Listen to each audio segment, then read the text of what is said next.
சமையல வல்லாரக்கீரையை வச்சு பொடி செய்யலாங்க.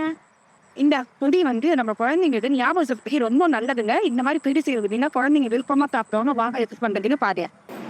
இது வெள்ளரிக்கீரைங்க. நம்ம பொடி பண்றதுக்கு அரிசி கீழ் பண்ணி காய வச்சு வச்சுக்கோங்க.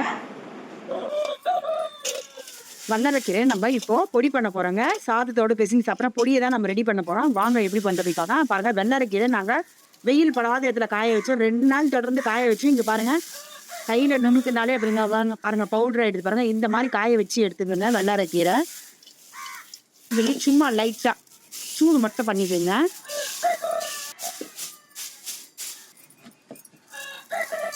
கால் கிலோ சிறு பருப்புங்க, பச்சை பயிறு 1/4 கிலோ, கடலைப்பருப்புங்க அதையும் லைட்டாக வறுத்துக்கலாம்.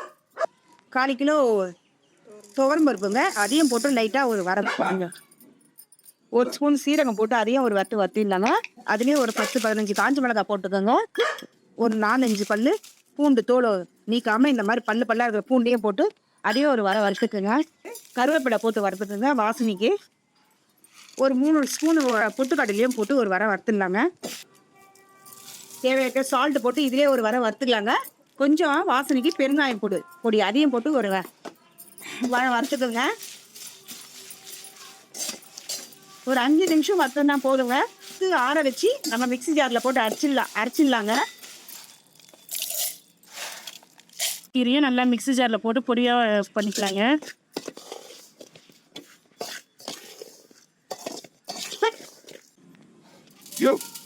நம்ம ஒயிட் ரைஸோட இந்த மாதிரி பொடியை நம்ம வெள்ளரிக்கீரை பொடியை போட்டு நம்ம 1 ஸ்பூன் நெய் விட்டு சாப்பிட்டு குழந்தைங்களுக்கு கொடுத்தீங்கன்னா குழந்தைங்களுக்கு உடம்புக்கு ரொம்ப நல்லதுங்க. மெமரி பவர் இல்லாத பிள்ளைங்களுக்குலாம் இந்த வெள்ளரிக்கீரை பொடி ரொம்ப நல்லதுங்க. நீங்கள் உங்கள் வீட்டில் செய்து பார்த்துட்டு எப்படி இருக்குன்ட்டு சொல்லுங்க.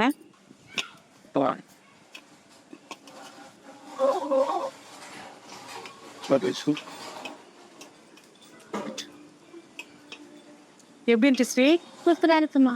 இந்த மாதிரி உங்கள் வீட்டு பசங்களுக்கும் நீங்களும் செஞ்சு கொடுத்தீங்கன்னா நல்லா இருக்குங்க. நீங்களும் செஞ்சு பார்த்துட்டு எப்படி இருக்குன்னு சொல்லுங்கள்.